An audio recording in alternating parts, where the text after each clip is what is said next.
all worked hard to attain our common citizenship, and when you leave today, we must all work together hard to sustain it. By your voluntary declaration of fidelity to the nation and loyalty to the state, you affirm the values that underpin our republic, and you renew these values in each of us. So now, ladies and gentlemen, I'm going to invite all the candidates for citizenship to stand. This is the candidates for citizenship just to stand as I formally administer this declaration. First, I'm going to explain what we're going to do. It has to be done kind of in small sections.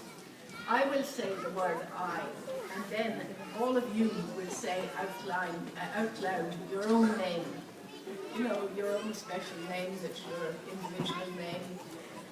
And then I will say the word of, and all of you will say out loud your own address. Now, this is your own address, not necessarily just where you stayed last night, but your own proper address. And after that, I will say each line of the declaration, and you will repeat each line after me. Each line is only a few words, so it's not difficult. So let us begin in that way. I, Catherine Williams, of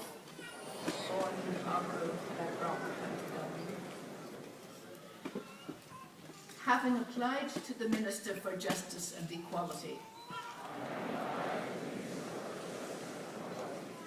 for a certificate of naturalization, hereby solemnly declare my fidelity to the Irish nation and my loyalty to the state. I undertake to faithfully observe the laws of the state and to respect its democratic values.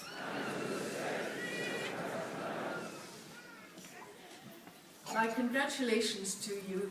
You are now all citizens of Ireland.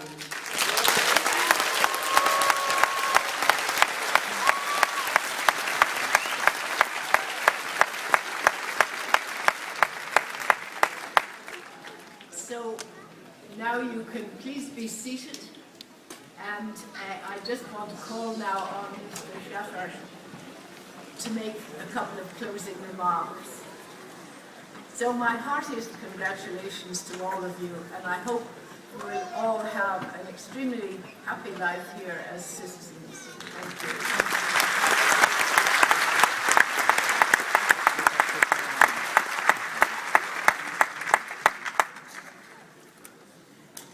I start off by congratulating all of you now who become citizens. You know, when you walked into the hall this morning, you came from over 100 different countries. You're now all citizens of the one country.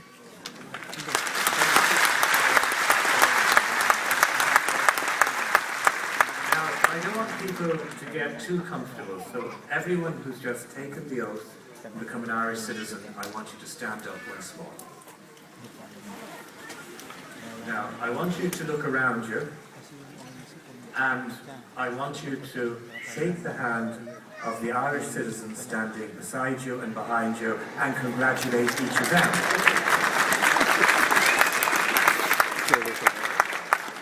Now, when you've done that, I'm going to ask you to all sit down again. I'm a bit nervous, there's one or two people getting over-enthusiastic.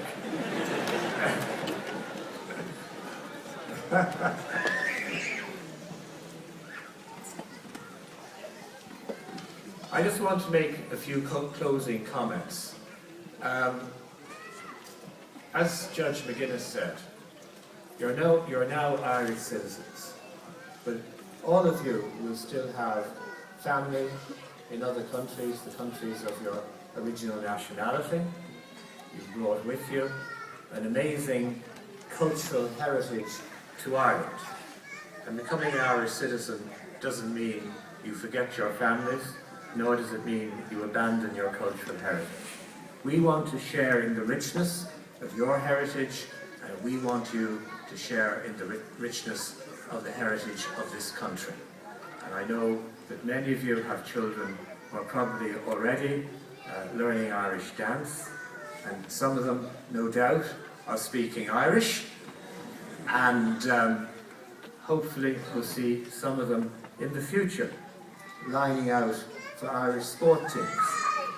One of the great advantages of having people from so many wonderful backgrounds in this country who are now Irish citizens is the richness also of the sporting professionalism and talent that we now have. So those of you here today from New Zealand and Australia, either you or your children, I hope, will have something to teach our cricket team, which has been doing very well. And of course, as we know, there's an All Blacks rugby tour about to take place, and I think those of you from Australia and New Zealand may also be able to teach the Irish rugby team a thing or two. Though I think we beat Australia not too long ago, so maybe the main lesson is going to come from New Zealand. Those of you who come from South America, Brazil, for example, you bring talents that I think the Irish soccer team could very richly benefit from. So again, if not yourselves, I hope one day I'll see your children lining out on an Irish jersey. Or as someone who supports the Dublin Gaelic football team, maybe we'll see some of them playing for Dublin in an All-Ireland final that many of you will be present at to cheer on the Dublin team if you come from Dublin. If you come from other counties, you're welcome to let your children play for them, but we want the talent in Dublin.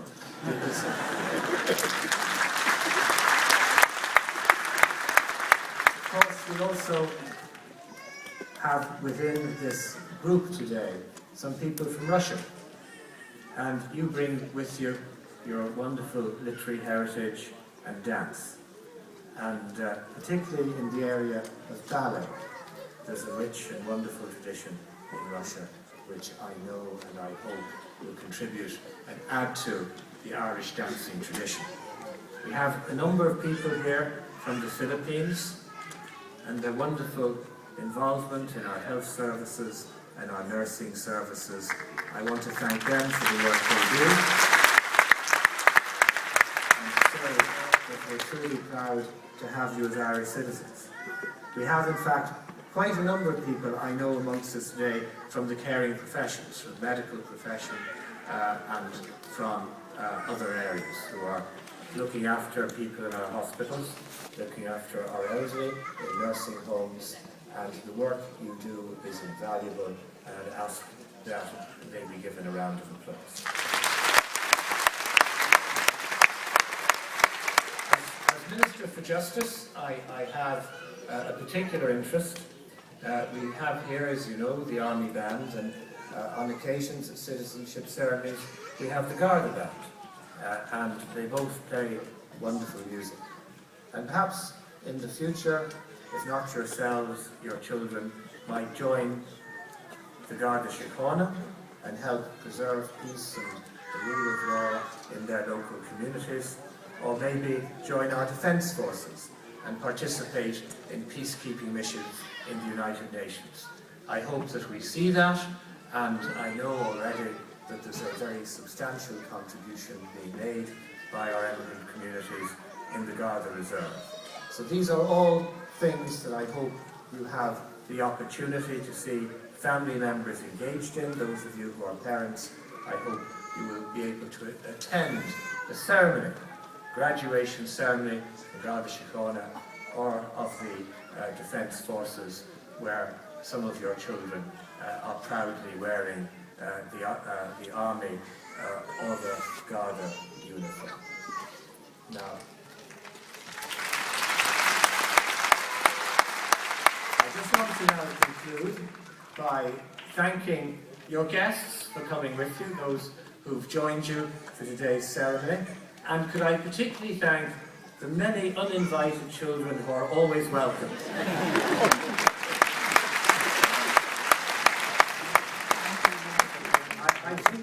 the presence of children in the audience, and they're so wonderfully well behaved. But it would take away from the family occasion this truly is if they all remain totally silent. So we never expect them to do that. So could we have a big round of applause for the children?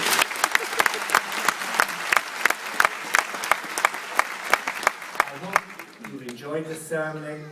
I hope you will have happy memories of today's event. I hope you have the opportunity, as you head into the afternoon or this evening, to celebrate with your families and your friends the fact that you entered this hall citizens of over 100 countries. You're leaving this hall the citizen of one country, the Republic of Ireland. Thank you very much.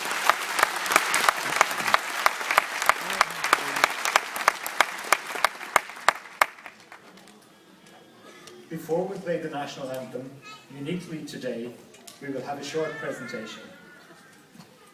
Africa World newspaper recently named Minister Shatter Man of the Year 2012.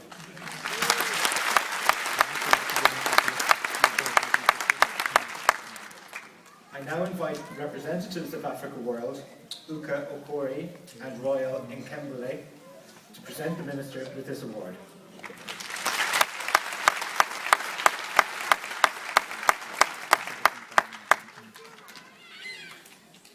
Citizens of the Republic of Ireland, congratulations on your award today. The Minister, retired judge, is a great day today for immigrants in this country, particularly those from the African continent. Africa World newspaper, a multicultural newspaper, last December, in its December edition, decided to put up opinion poll among our numerous readers across Ireland and the world on who we can elect the man of the year. And Alan Shatter came top because of the wonderful things he has been doing.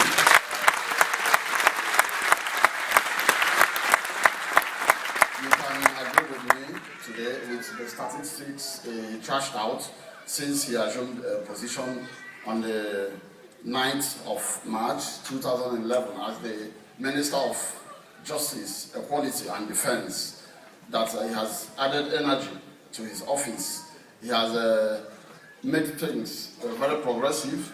He has opened the doors for a lot of us in this country.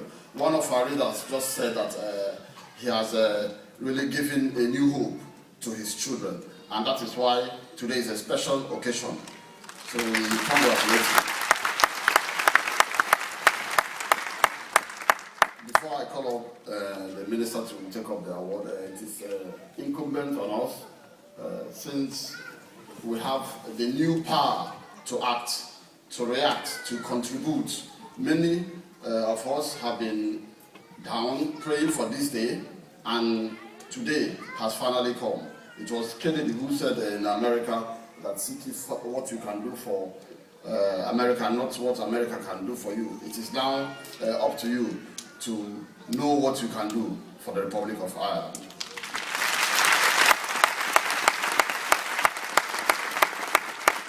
Today is not a day for long speeches, because many are prepared to celebrate back in their families.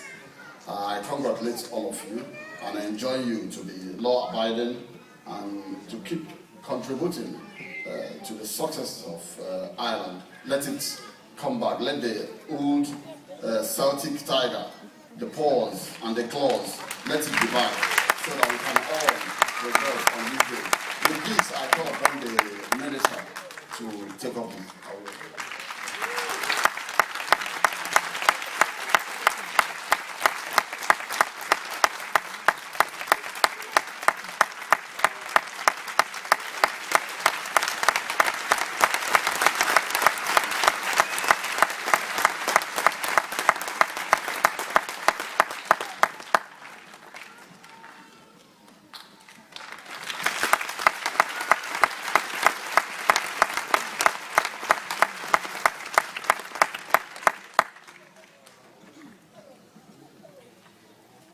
Thank you very much, Uke and Royal from Africa World newspaper. I'd now like to invite you all to stand for our national anthem.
Ladies and gentlemen, please remain standing for the exit of the Minister and the Judge.